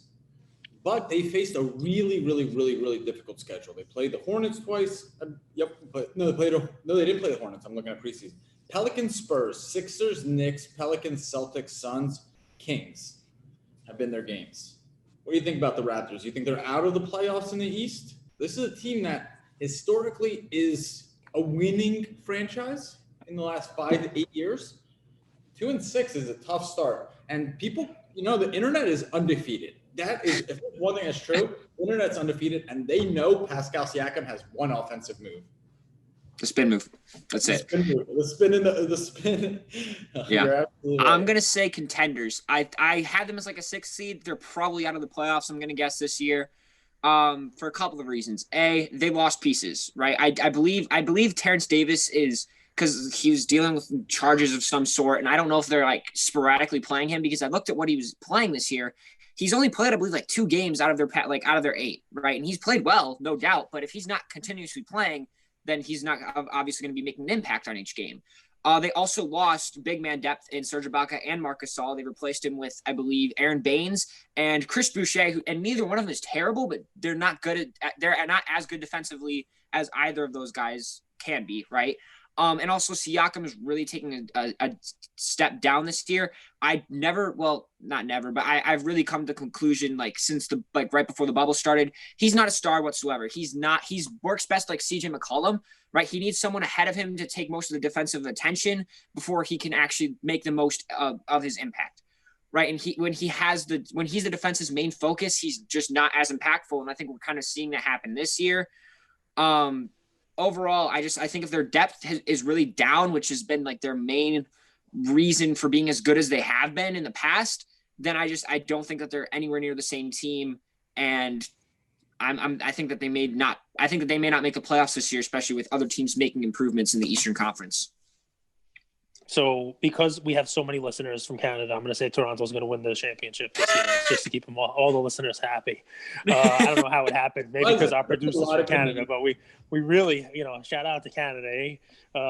Our bacon's better than yours, but we love you anyway. So, yeah. The deal on this one, I think they make the playoffs, but the Raptors have been one of those teams that I just never got why they were a top 3 or 4 seed anyway. Like, they played well as a team, right? But you're right that, Serge Ibaka, that team type of player, losing that's a huge thing. And yep. So I bring Ian in all the time. Instead of him just hitting me in the face with a ball and yelling popcorn, the other day we watched Uncle Drew. It's one of his favorite movies. He loves watching like Chris Webber, and like he loves old guys. He loves watching them play, right? And Shaq, And so he knows who all these guys are, and he's like, oh, they wear the right jersey numbers, and I'm like, yeah. So we watch, Uncle Drew.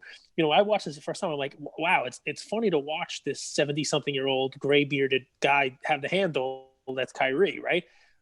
I think of Kyle Lowry. I call him Nate Lowry. I think Kyle Lowry the same exact way. Like, is there anybody who looks more like an old man or like, pudgy, like not in shape for a professional athlete, but does so much more than you think he would? Like he's built sort of like me after Christmas, you've done your Halloween pudginess, and you put on your Halloween candy weight, your holiday Thanksgiving, and now it's like, that's Lowry. But he always seems to be there. He always hits the big shot. He always seems to pull a Neymar when he needs and get a foul call when he needs a big trip to the free throw line. But you're right. He can't do it himself, right? So it's one thing when he had Kawhi there, right? But it's another thing entirely, right? When there's literally nobody left there to do it. And if Siakam's going to become, going to go back to a pumpkin, it's past midnight for his Cinderella story, then they don't really have too much there, right? Yeah, exactly. Our favorite. Let's talk about the Brooklyn Nets. The Brooklyn Nets are 5-5. Let me read you a tweet. The Nets say Kevin Durant will play tonight against the Thunder, and Kyrie Irving will miss his 3rd straight game due to personal reasons. 5-5 with some questionable losses to the Wizards, the Hawks, the Grizzlies. What do you guys think of the Nets? You can't. Sam is not allowed to say anything bad about KD. He's not allowed to say. He's contractually obligated to say good things about KD. Regardless, I would say they're contenders no matter what. Stars are stars. You have KD and Kyrie there. Spencer Dinwiddie was definitely a big loss for sure. Like there's no doubt he was playing some of the best ball of his life, and in my opinion, he could be a starting point guard near all-star caliber level on any other team in the NBA. Right? If he was starting, we saw it last year. Right? He was playing at an unreal level. But, like I said, stars are stars. Their offense is great. I think Steve Nash is an excellent offensive coach. Their questions are going to be rebounding because, DeAndre Jordan and Jared Allen are solid rebounders. If they do continue to start Jared Allen, then that might fix that problem. Their other defense, of course, is defense. I'm not sure if they're going to be like the Atlanta Hawks where they may struggle with defense a bit. But one thing that I'm kind of thinking is, it's the same thing with like the Lakers and the Clippers. Don't try that much during the regular season. You know you're going to at least make the playoffs, then make your noise during the playoffs, because ultimately the end goal is to win a championship with these guys, not go 72-10 during the regular season. That's not the goal. So I say that their record may say otherwise, but I think that they're still going to make a deep run in the Eastern Conference. Maybe a finals appearance is possible. I agree with that, by the way. They have the firepower to go deep. And, when I think of Kevin Durant, I think of load management, and not in a good way. So yeah, it's he's Durant and Kyrie. They're the perfect example of today's athlete. I think they don't have to go full. They realize, I think, that a championship is the goal. The goal is not to win 80% of their regular season games, because that doesn't guarantee you anything. Just ask the undefeated regular season Patriots who didn't win a Super Bowl that year. They would much rather have been 10-6 and win the Lombardi Trophy rather than going 16-0 and lose it. So I think these guys know what they're after, and I'm with you. I think the Nets are going to be, they'll be there when they need to. They started off like a house on fire the first two games when everybody was rested, and they beat their opponents by 25 points or more in both of those games. And they kind of just they take a little bit of a breather, keep everybody healthy. So what happened with Dinwiddie, and they don't want that to happen to anybody else. Exactly. 100% agree. Jared Allen is really good. What? Yeah, I love him. Offensively, he's all right. I think offensively he's kind of limited, but his defense is there. His rebounding is there. He's an excellent. His impact is unbelievable. I don't think people recognize it. Never be a hobby darling, right? Ian loves it. Never. I even went out. We got an optic checkerboard. The retail ones with the checkerboard. We got it graded. It came back a 9. We were very upset about getting a 9 instead of a 10. But he likes Jared Allen. But who he reminds me of a little bit? I mean, different style of play. But another guy who I love, big man wise. I'm a fan of Andre Drummond. I mean, he goes out there and any day could go 20-20, right? But I mean, by halftime, he's always got a double-double. I mean, but it doesn't matter. You know what I mean? People, unless you're on a good team and you're a piece like Jared Allen's going to be, who he does the dirty work, like Charles Oakley used to do for the Knicks when they were really good. Nobody cares that Andre Drummond's out there with the biggest contract on a team that's not going to win a couple games. So, it's. I don't know if you saw that possession, Cage, but I thought of you as soon as I saw that possession. We hold 4 seconds and then just tossed it. That's it. I've got the moves. Let me ask you. And I'm going to get to my last team, and then we'll open this up because I want to hear about it's like the Pope after school special with Conrad, because that's going to be killer. But Jaylen Brown and Jason Tatum, I've never seen two guys. They almost feel like the same player, but they complement each other so well. It's almost confusing. I don't even know how to formulate the question. But Jason Tatum, he keeps getting better year after year, but Jaylen Brown also is like surprising. His growth is crazy. What do you think of that Celtics team? Do they need more pieces? Is Peyton Pritchard the answer? Point guard? What do you think, Sam? No, I don't think that in the Jason Tatum era, unless they make some significant changes, I don't think that this team is ever going to win a championship. And that may sound ridiculous, but they have a lot of issues. And there's some questions, and of course, like they are relatively big markets. So things can obviously change with free agency, but if they continue on the road that they're kind of on, I have a lot of doubts. Right? They don't really have much playmaking. Their depth is absolutely terrible. They don't have a big man that can play some significant defense. But the duo that they do have in Jason Tatum and Jaylen Brown is unbelievable. Both of them are good on both sides of the ball. Jaylen Brown's playmaking has actually taken a little bit of a step up this year. His ball handling has improved a lot this year. He's able to create for himself a lot more. Peyton Pritchard, I'm not completely sure what to think about him. I was told from the start, actually before he was drafted, that he would be good, and I doubted it. So maybe this is another one of those cases. But he seems to be more of a scoring guy than anything else. But his playmaking seems to be there too. Kemba Walker, I don't know what to expect from Kemba actually, because Peyton Pritchard is playing out of his mind, at least as of right now. So maybe they continue to roll with him. I doubt that he'll be the starting guard unless Kemba's playing like absolute garbage. So if they can use, actually, I guess that's what I should say. Not that they're never going to win a championship. I think that their next move dictates what their future is going to look like. What they do with Kemba will determine whether they win a championship or they don't, because I think that they have to make sure that they use his contract to his advantage to get the right pieces, just to make the right moves, because they also still have like a $27 million trade exception that they can use as well. So they have some tools, but the question is, can they finally put it together and make things work? Because they haven't done it year in and year out. for however long. And I'm starting to question whether they're actually ever going to be able to make that move that makes them a championship contender or puts them in the finals. What's the piece? I'll ask you both. What's the piece? What do you add in? God, we're so good. Good. For me, what's the piece? There's a couple of them. The first one is a defensive big man. Doesn't have to score a ton of points, but someone that can guard the five, that can guard Joel Embiid, that can, I guess, kind of guard Karl Anthony Towns. Someone that can be an interior presence, but then also depth. They need some better depth, or whether it's offense. Actually, not defense. They need some better offense off of the bench. I don't think that they have enough. Like once their starting guys are off the floor, they don't look anywhere near as good, and that's just because they're not, right? So I think you need to get a defensive big man first, and then try and go out and fill the rest of the roster with some extra depth. That's so what I do. Who fits that role? Who guards Embiid? Andrew, you got a name for him? I mean, if you play general manager here, who's it going to be? The issue, the thing is, I think they should have tried to do that in free agency. If they could have made a move for Gobert before he signed his extension, like if the Jazz wanted to make a move, try to make a move for him. If you wanted, you have that trade exception, and then don't sign him to a supermax, which the Jazz didn't even have to do. He would have been nice.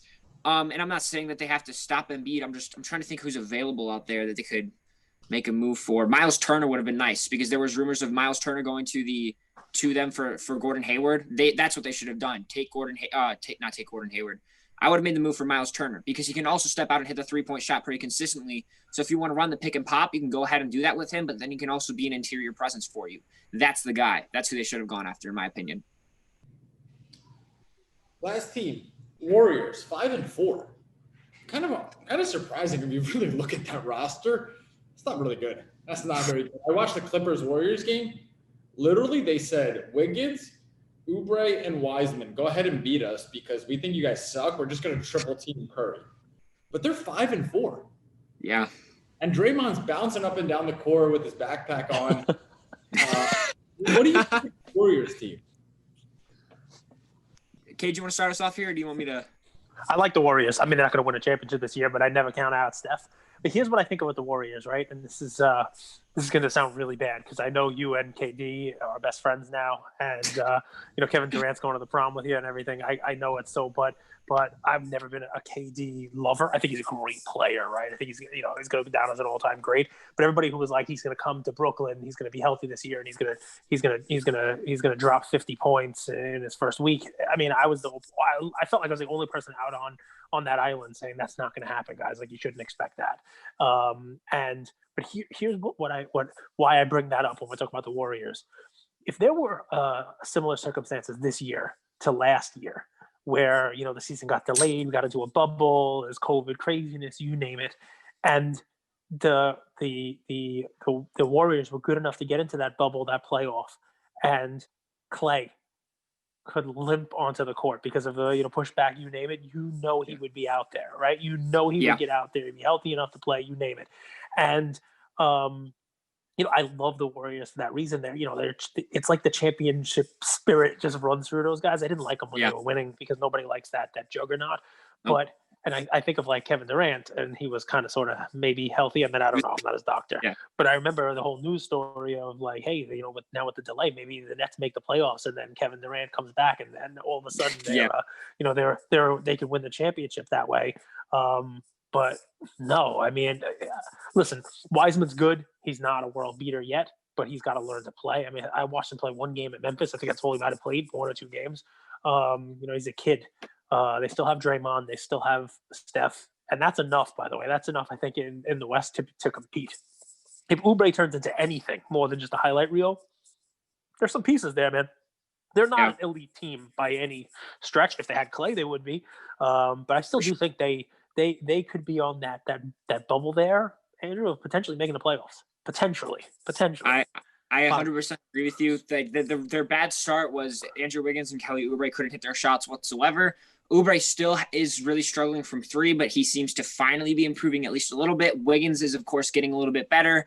Draymond is back, which helps take some of the pressure off of Curry, and he does a little bit of playmaking, adds some defense. Not exactly a fantastic scoring piece, but he brings that extra defense, and that allows Pascal to come off the bench and average whatever 10, 12 points a game, which is a nice bench piece for them, right? The biggest issue, like you mentioned, has been they're constantly able to double Curry, but maybe, of course, if Oubre and Wiggins continue to finally get back to somewhat of, solid starting caliber players, then there may not be as much pressure on Curry, and he could go out there and drop like 30 points a game with 6 assists and excellent efficiency, right? And I think that would make them a borderline playoff team. But they need Clay in order to become the elite of the elite. I 100% agree with you there, Cage. I don't think that they can win. Not I don't think they can win, but they just need Clay in place of Oubre. Oubre doesn't really fit as well with him as I think we had all really expected. And that's kind of one of the reasons for their downfall or their fall from glory, so to say, this season. Cage and I always talk about it factor when it comes to investing in cards, right, Cage? The it factor. It's not good enough to just put up numbers. It's the it factor. I got to be honest with you, brother. You got the it factor. And I want to hear more about. So if you guys are listening there, Luca Nation, do me a favor. Go follow Boardroom Breakers on Instagram. Sam, Conrad, tell me, how does that partnership form? So if you guys don't know, Boardroom Breakers are founded by Easy Money Sniper. That's a guy who puts up 35 easy in like 20 minutes against Kevin Durant, and Rich Kleiman, his right-hand man. And it's about showcasing athletes. It's talking about breakers in the hobby, collectors, news, trends, trading cards. So guys, please give them a follow. It's boardroombreakers.com. But Conrad has this awesome special called After School, where he's looking all hella hot like this, laying on his cards. How did that form, man? That's going to be an awesome segment. Honestly, it's been a roller coaster because like they're not like the only opportunity, I guess, that's come up like this. Game in town. Like at one point, Rich followed me. Supposedly, I believe some other person, like some other media guy from there, recommended that he follow me, and like followed me for a while. And we talked, I believe, one time when I had a question for him about something. I don't even remember what it was. But then one day, the Boardroom Breakers account follows me, and I'm like, what's this? Because I had listened to a couple episodes of the Boardroom, and I was like, I'm kind of curious. And eventually they sent me a DM, and they were like, give us a call. We want to talk about, having you produce a little bit of content with Boardroom Breakers. And, we had a couple of conversations for like 1 or 2 weeks. I was writing down like ideas and giving them examples of what I could potentially do for them, like whatever it was. And, literally, I think 3 days ago, I was in the middle of walking to 6th block, which was like my English class, and they called me, and I'm like, okay, what's up? And I had like 7 minutes here, and so I'm walking in the hallway, I'm talking to them, and they're like, this is what we're going to do. Go ahead, do this. And I'm like, sure, we get this whole thing planned out. Release the first episode. And I think that's just what we're going to stick with going forward for now. You never know. Things could obviously change in the future, but for now it's just, a simple segment once or twice a week, talking about a card, a player, whatever it is. And like I said, we'll see what happens moving forward. You want to jump in here, Cage? Because I'm just picturing walking the 6th block. And Rich Kleiman and Kevin Durant. Guys, hold on, Marcy. Hold on. I mean, I'm not even like it's not like I'm talking to Katie like, hey, so you plan on dropping 30 tonight? It's nothing like that. It's of course it's pretty formal, right? It's just a casual conversation, figuring things out with Kleiman, and the main guy I talked to is Kevin Denberg. I believe he's one of their digital agents as well, or something along those lines. We have frequent conversations about like plans going forward or ideas and stuff like that. So it's not like I'm casually just talking to KD, like, so what's your plan for the matchup tonight? How are you feeling? You all worked out, you got your stretches in, you've been eating good. All right, glad to hear it. And then I hang up the phone. It's not quite like that. I mean, maybe in the future, Kevin Durant, feel free to hit me up. But no, I'm just playing. Tell me you were on with Cage. Cage was giving him shit for not playing. Yeah, he might have been healthy exactly. after the bubble. Tell him, he can come on and defend himself if he likes. But I mean, what's funny about this? Let me just say this. One hilarious visual, right, of walking from lunch to English, and the phone rings. First of all, phones didn't even exist when I was walking at high school English. Phones were attached to the wall. When I was in school for talking on my phone.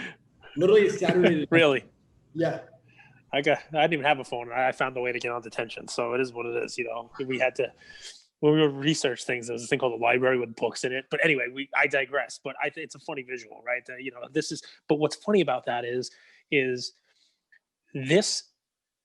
If you're listening to this now, you might have listened to it because you've seen some of Conrad's awesome content, and you're excited to watch more of that, listen to him hear about his thoughts on the basketball season coming up. But what I take out of this, and so many of our other guests, is this. The question that I get asked the most by friends, by family, by people I know, and by people who reach out to us in our Luca Nation groups is this a bubble? Everybody always says the same thing. Cards are so popular now. Is this a bubble? Is this, hey, Cage, you're an old man.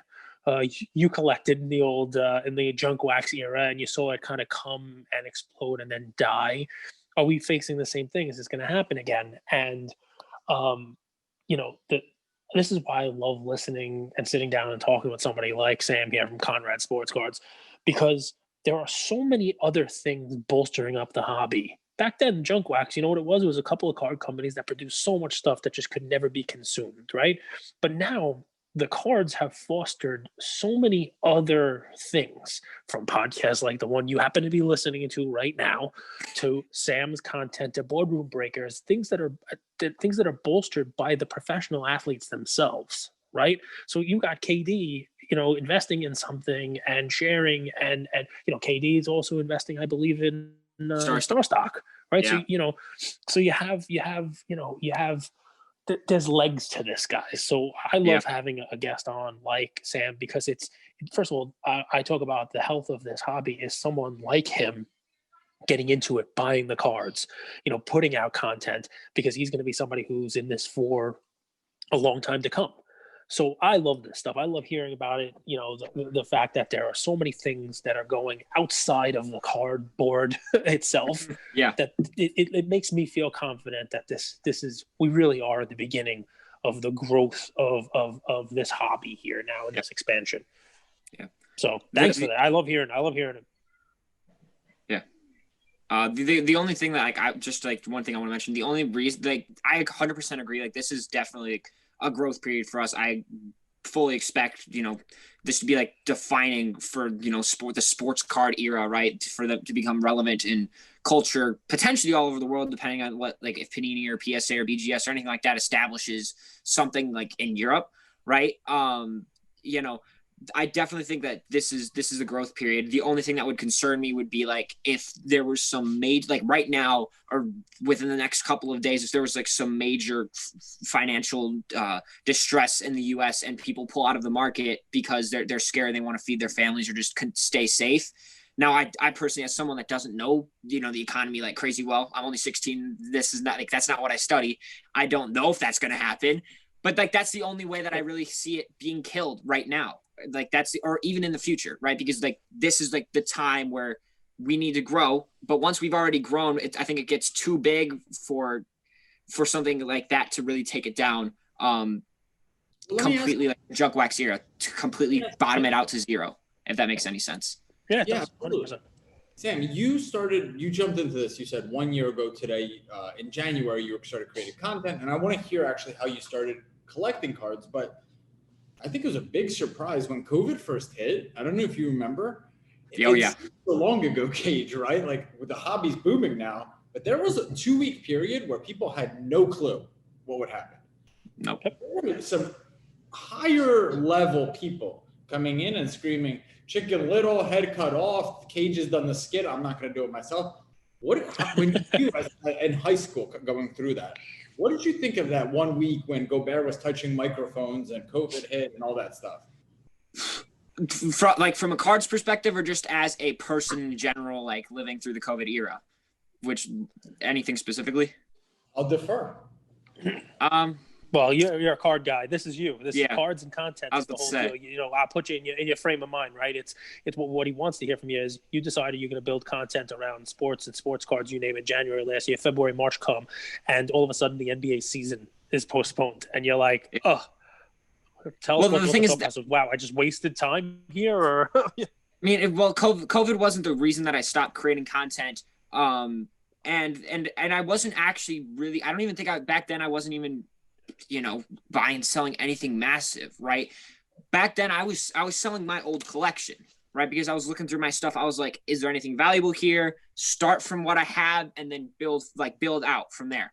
Back then I didn't have really anything worth a ton of money. But like I definitely was scared more or less just for the NBA season, because I was looking at this and I was like, just what does this mean going forward? Like, does this mean that, next season with, what does this mean for Zion, who hasn't really played much at all, and we're expecting him to come back, right? Or what does this mean for John Morant, who's looking excellent, through so far through the NBA season? I personally, because I didn't have a ton of money in it, I wasn't too scared about me losing money, but I was scared of potentially, does this market die? Because we saw during that period, Luka dropped by like 33% from or something like that. I want to say from like $600 to $400 $400 for a Luka Prism during COVID. I believe, yeah, something like that. I only own one Luka Silver PSA 10, and I bought it in that 2-week period. Something like that. And like I remember people were like, when at some point it kind of plateaued, and that's when people were like, oh, is there a chance that this goes back up? And once the NBA finally announced that they were coming back, we all felt a sigh of relief. But during that 2-week period, like I said, I wasn't afraid for myself. I was just afraid about the market. I wasn't afraid about wasting time. I was just afraid of there not being anything going forward. For what it's worth, Andrew, I think somebody like Sam here, Conrad Sportscards, even if the market did take a little bit of a dive again, even if this particular basketball draft class turned out to not be as good as we now think they're going to be, I think that it makes somebody like him a little more important, because what I posted today about finding the upside, part of our Gary V episode, right? Anybody can say, I'm going to put my money in Anthony Edwards. But if you watch the film, if you watch the games, this year was a little more difficult, not a lot of college season. But if you watch these guys play, you can find that Tyrese Halliburton. You can find that Maxey before they have that huge game. And, it's somebody like Sam here who's going to be able to produce content in a funny way sometimes, in an educational way sometimes, that can kind of fill people in and kind of guide people through what might be a 5 or 10% downtick and find those bargains during that time. So, I'll tell you that when the going's good, this is easy. But when the going gets a little bit bumpy, right, it's the talented folks like yourself that actually become more and more important part of the hobby. Also, I appreciate. Thank you for all the praise. Great content. I appreciate that a ton. Thank you. I much appreciate it. And hey, if any of my followers are listening to this, you better be listening to this podcast on the regular. This is obviously, or is easily, one of my favorite podcasts. Anything related to the hobby, by far. Listen to it constantly. Well, I'll Andrew, if you allow.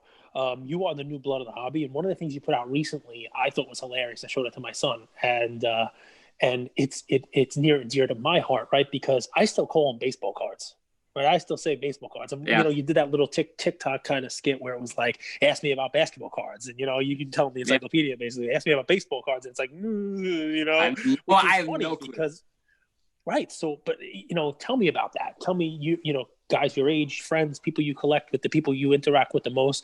Is it basically 90% basketball cards and everything else is kind of like nothing? So what's the breakdown?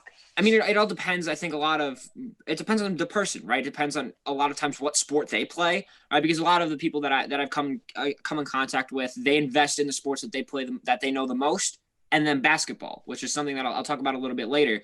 I play soccer. I don't invest in soccer. I mean, there's not a ton of a market for it anyway, but even if there was, I don't think I would, because I don't know enough about it outside of actually being able to play it myself. But basketball in general, I think is the market now, and is going to be separate itself going forward for more than a couple of reasons. I just think it's the easiest to invest in. There's so much going for it, right? The playoffs are much longer, and there's more games in the playoffs than there are during, it's for any other sport. Right, rather than except like baseball, but baseball's still only 5 game best of 5, right? Like I said, I don't know enough, so just make sure that I'm right there. The first series, best of 5. Yeah. Okay, and so I think that it just has a lot for it going forward, right? It's not as much of a team reliant game. You can go out there and drop 50 a night and go 0-82, but people say he dropped 50 a night, you look great, right? But if you in other sports, you're more team reliant, right? And so that's why I think a lot of people invest in basketball, and then they have their own thing, right? Basketball, I think, is the beating heart of the current sports card market for a majority of investors. And then they branch out into whatever their niche is, whatever they like, whatever they know. But at the core of it, basketball is and will be, the main focus for many people. So I love that. It's actually dovetails into my final question that I think is super interesting. And Cage, you could feel free to jump in here and add your questions after. But LaMelo, Anthony Edwards, Maxey, how do I invest in them? Okay, I believe in Melo, but right now his Prism NBA card isn't out. Yep. Sam, is it star stock? Is it NBA hoops? Is it draft picks? You have a pulse on the market. You know how people think, and you have a good understanding of the consumers. How do I invest in those guys?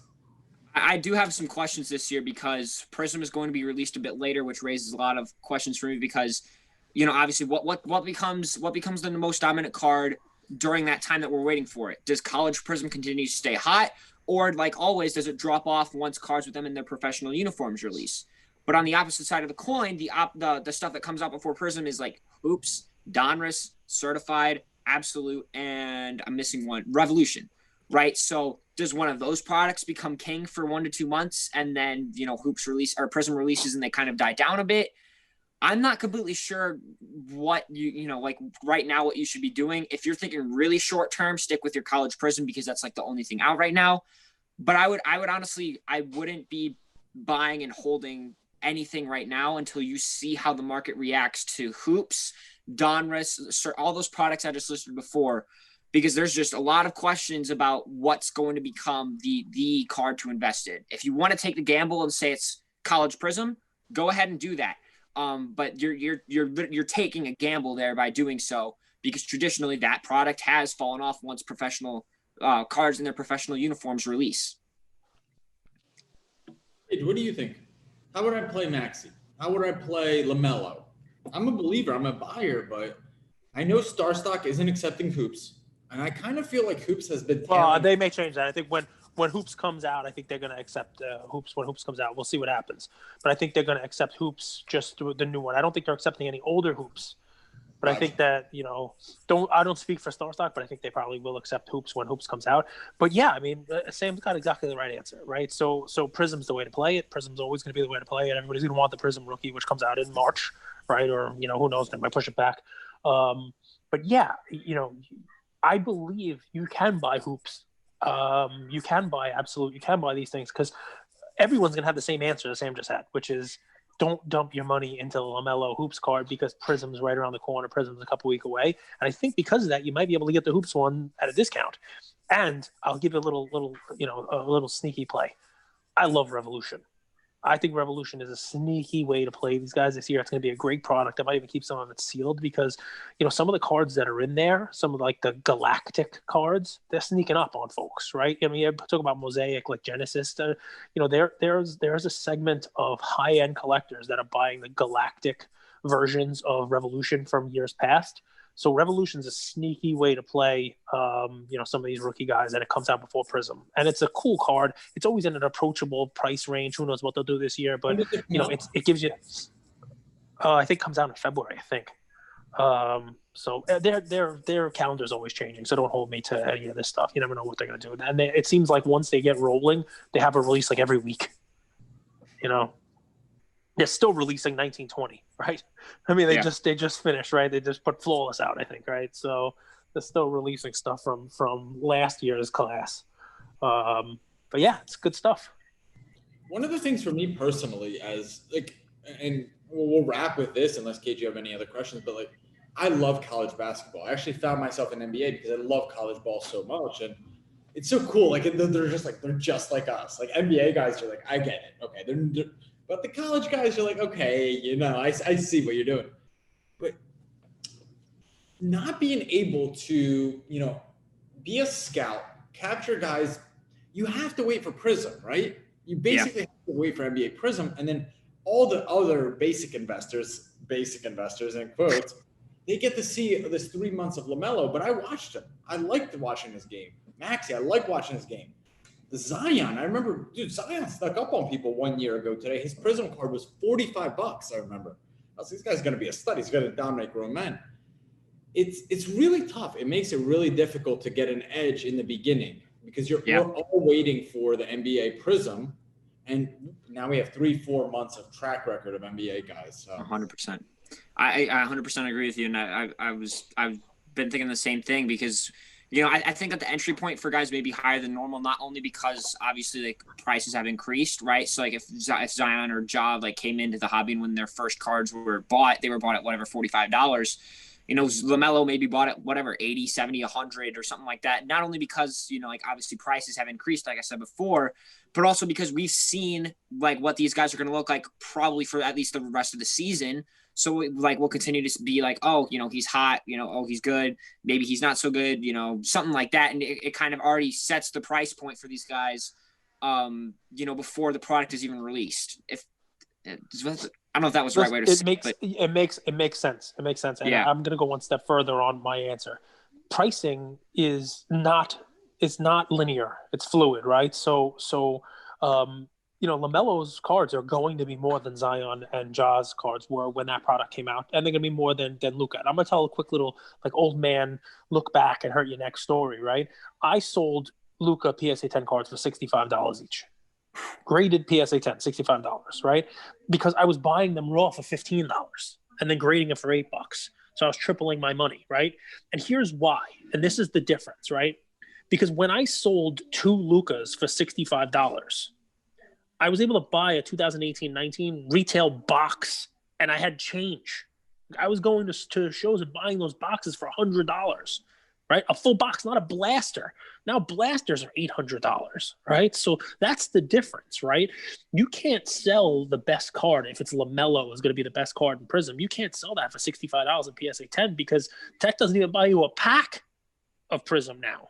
So you got to remember that the fluctuation in price, it's a fluid thing, and people are going to be breaking these Prism boxes for $4,000. You can't sell a LaMelo card for $20. You just can't. It's not going to be the price of the card. So I like to look back and say, oh man, $65. But that's $65 in the hobby. You know what it bought me? It bought me a Clay PSA 10. It bought me. I mean, it's just the pricing for when those cards were. Even the Zion that you started off with last year, Andrew, buying it for $100 or $150 raw. Like the pricing is completely different than it is now. So $50, $50. So don't be surprised if LaMelo's base Prism comes out and it's a $100 card, because that's just what the price of the box is going to justify. And by the way, the flip side to that is when people are buying those cards for hundreds of dollars, everybody else becomes a bargain. Go look back at your Donovan Mitchell stuff or your Devin Booker. Yep. Sam, God. I mean, you have the it factor. I'm excited to watch your. I want to almost have like a one-on-one basketball game with you and Rips. I don't even think it makes sense, but I just think you guys are the two like. I don't even know. Like, they're just the coolest. Like, I love these guys. Like, I wish. Real quick, I'd be like Ben Simmons. I can't hit a 3 to save my life. I'm just saying. Everything else, I'm all right, but can't hit a 3-point shot. Tell us, where can people find you? Where should they follow you? Because this is a must follow. You guys have to understand. We think of these high school kids. We're like, okay, he's in high school, but you should look at his last post. I learned from them. Don't buy players in the playoffs is one of the smartest, most intelligent posts I've seen on Instagram. So, like, where should they follow you? Where should they find you? Great. Thank you. My Instagram is Conrad's_sportscards, and the same thing goes for TikTok. You can find me Conrad's_sportscards. I do have a YouTube channel as well. I'm going to be posting hopefully more on there. It's just Conrad Sportscards. Eventually, I might be making those on Apple and Spotify, but for now, those are the 3 platforms you can find me. You gonna play college soccer? Is that the dream? I doubt it. I'm not like overall my school's like soccer program. We're actually like one of the best soccer teams in the state. We just won state last year, and we were competing in state the year before. But personally, I'm not quite on their level yet, right? So I doubt it, especially just considering all the stuff that I'm doing right now. I really don't even know what the next 2 years look like for me because things change like this. So, who knows? At the moment, it's a no. But if you ask me the same thing 10 weeks from now, maybe I say, yeah, for sure. I can't wait. Right? So maybe. I don't know. Your striker, goalie? Defense, center back. Wow. Yeah. Yeah, I've been playing everywhere. I started out as a striker, then I moved back to goalie, then I was a midfielder, and then I was a striker once again, and then they moved me back to defense beginning of my freshman season. You have a Lewandowski vibe to you. And it's interesting. The best strikers actually make the best center backs, and the best center backs makes the best strikers. It's an interesting soccer theory if you play, because you get to see the game from both kind of similar angles, but the reverse. Mhm. I wish you, man, all the success. I appreciate it. Thank you. Cage, Dude, you're I just- love it. And we gotta get that video machine behind you working though. Was that Pac-Man? We got That's Pac-Man awesome. back here, then we got a jukebox back here. The jukebox lights up, Oh my but it God. doesn't play. I think the speakers are broken, but the Pac-Man machine the screen is completely junk, so we gotta get that fixed as well. I think we have a tapper machine somewhere else as well, See. so might have to fix that as well. Tapper. Andrew, Yeah. you know what Tapper is? Do you know what Tapper is? no. He was Yeah. thinking about that. He was like, maybe I should lie, maybe I shouldn't. Andrew is in Mexico, and he has a constant flow of different Mexican women coming in, day night. So Tapper means something different to him. But no, Yeah. it's an old video game about it was a guy at the bar. Actually, you know what? Watch Wreck-It Ralph. Tapper plays a prominent role. In there that. you He's the go. That's barkeep, true. You know, Tapper's a good. He's in there. But yeah, no, fun stuff, man. Really is. I think I would get along with your dad. I can't believe I just said You that. probably I'm such would. an old man. He'd probably love you. See that? You gotta love it. Well, listen, we love having you on, and we hope to have you back on soon. Keep us posted on what goes on with your after school specials. I think of that, and I used to watch after school specials. Ben Affleck did one once where he was on steroids. Go find that one. That's a pretty terrible one. Yeah, All right. It's It's about roid rage, Andrew. You gotta check that one out. The after school special. But no, and we love having you on, and guys, if you pick up a couple things from Conrad here, the two that I want you to leave with are this. One, if you want to make content, the best time to do it is right now. He woke up a year ago and said, you know what, I'm just going to get out there and I'm going to start doing videos. I'm going to see what works. I'm going to do it, right? You got a million people out there who are like yourself thinking about doing something, and look what he did. And within a year, he's on the phone with, Kevin Durant's people, so, I mean, think about that. Think of what that is, and approaching quickly 4,000 followers on Instagram and even more on TikTok and on the other platforms. But number two part of that is this: have something to tell your story here, right? So something behind it. So, and he went through it with you, which was, I'm going to give some real information, some real value. I'm going to watch the games. I'm going to know who's got value. I'm going to actually do my research. I'm going to put in the time so that my content makes sense, right? And who's overrated, who, and you know what that comes out. One, it's better content. You know what you're talking about. But two, if you're buying cards, which you still do yourself, right? You're buying cards, you get in on someone like Tyrese Maxey or Killian Hayes or I was buying Bull for $1. His Prism rookies. I was buying those so cheap before the bubble. So, guys, the truth is, if you want to do something, all you got to do is do it. Take a step towards doing it. But two, more importantly, you don't half-ass it. Right? There's no shortcut to it. You do your research, put in the time, and you can be successful like this kid is. Much appreciated. Thanks, brother. Yeah, we're good. Thanks, Luca Nation. Thank you, Conrad. We had a blast. We'll cut it here. Got some real good stuff going on. Real good stuff going on. Anything we can help you with, let us know. Seriously, anything we can help you with, let us know. Anytime. I'm much appreciated. Sam, we always talk like Cage and I do, about our guests and who do we? Dude, you got a vibe about you, man. You got energy. That's cool. I appreciate it. He hits on all our guests, by the way. Sam, don't get nervous. He does this with everybody. He hits on everybody. I mean, he's pretty good. Except Jeremy Padower. I don't like wet rags. There you go. I don't like wet rags that just drag information out of people. It's not fun. You know what I mean? Yeah, exactly. I know exactly what you mean. Totally. Well, he knows. Andrew knows if I'm engaging with the guest, if I like him or not. We've had a couple on where we hang on the phone and I'm like, Andrew, what are you doing to me, man? I want to stab myself in the eye with a fork. Like, what are you? This guy was putting me asleep here. So yeah, what's up, guy? But here's the athlete in me. I hold you accountable. I'm like, dude, you got to show up and be the best. He yells at me. He's like, even if the other team sucks, the Generals are terrible, but the people come to see the Globetrotters. You still got to perform, And I'm like, I'm like the dancing monkey. So he gives me a hard time about it. But you made it easy, man. This was a good one. There's a lot of real good stuff in there. A lot of cool beginning of the NBA season. A lot of the pretender contender stuff. It's good. It'll definitely do well. Yeah, I had a blast. Thank you for having me on. Brother, the plan is we're going to release this Thursday, and we're going to have some clips as well. So we'll send them your way just to give the thumbs up. Be like, this is okay. Legit. I'm sure it really won't matter to me whatsoever. But yeah, go right ahead. I'll let you know. Give you the green light. Thank you. Yeah, of course. See you guys. Take care, man. thank you for spending some time with us on another episode of the Lucas, Tigers, and Bronze Oh My podcast. Do us a favor and like, subscribe. You know what? Don't just like and subscribe. Everybody does that. If you like us, tell your friends, tell your neighbors, tell your enemies, tell everybody. And we hope you got something from spending some time with us today, and we'll see you next time. Thank you.